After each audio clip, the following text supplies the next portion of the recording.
Hi guys, for the past months I've been working on my plant system in Leviterra. To be real, it took a long time managing it, but this plant system is one of the most complex plant systems ever. Before starting the video, don't forget to hit the subscribe button and the like button too, to join the Leviterra community. And if you want to support me on Patreon so I can drop my game on Steam with enough support, join the Patreon. I need the funding to continue developing Leviterra. That gives me motivation. If you are wondering what's Leviterra, Leviterra is a sandbox simulation game I've been building solo for about 10 months. I started with a basic prototype, but rebuilt it from scratch to make it deeper and more scientifically accurate. It's a mix of Spore, No Man's Sky and Minecraft, focused on real-time evolution and environmental simulation. Each planet has its own ecosystem, nutrient levels, and climate that directly shapes how life evolves. Every plant has a DNA-like genetic codes controlling its size, reproduction, survival strategies, and interaction with the environment. The world reacts to these systems, climate shifts, nutrient drops, or competition that wipes out species unless they adapt through mutations. And since it's all procedural, no two planets or species are ever the same, Leviterra is a self-running Darwin simulator you can explore and shape. The plant system I've been working on is not just any plant system. Picture this, we have a plant. This plant has a bunch of strings. Those strings are genes. They are like codes or DNA sequences we see in life. These genes control how this plant operates, but the other factor that decides if the plant will survive or not is nutrients. We have phosphorus, calcium, potassium, nitrogen, and magnesium. Phosphorus is for roots. If the roots are massive, the plants need to live on a floating island with lots of phosphorus. If they live on a low phosphorus islands, they need small roots. Otherwise, they'll die and go extinct from that island.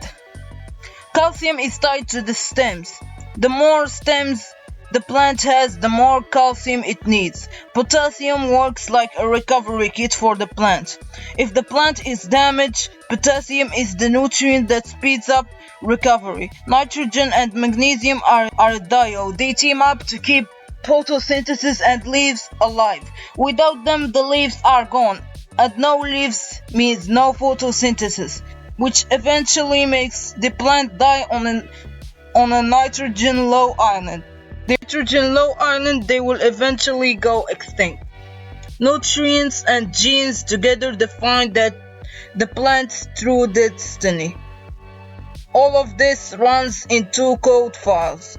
The first code file handles the active planets you see in the world. The second code file is the plant simulator. So let me show you how this system works inside Leviterra. Right now, you're looking at an active plant in the game. What you see here is the result of two main code systems working together. The first system handles all active plants you can physically see in the world. It stores their DNA codes, nutrient requirements, health, and how they're visually represented. Size, color, leaves, stem, everything. It updates them in the real time based on the environment. The second system is the plant simulator. This runs behind the scenes and is constantly generating new species, mutating existing ones, and simulating survival conditions. It takes into account the planet's phosphorus, calcium, potassium, nitrogen, and magnesium levels, along with the sunlight temperature and competition from other plants. Here's how it plays out. The simulator creates a plant with random genetic strings. It decodes those strings into traits like root size, stem thickness, leaf shape, reproduction type, and growth speed. It places that plant in a random location, on a planet or a floating island.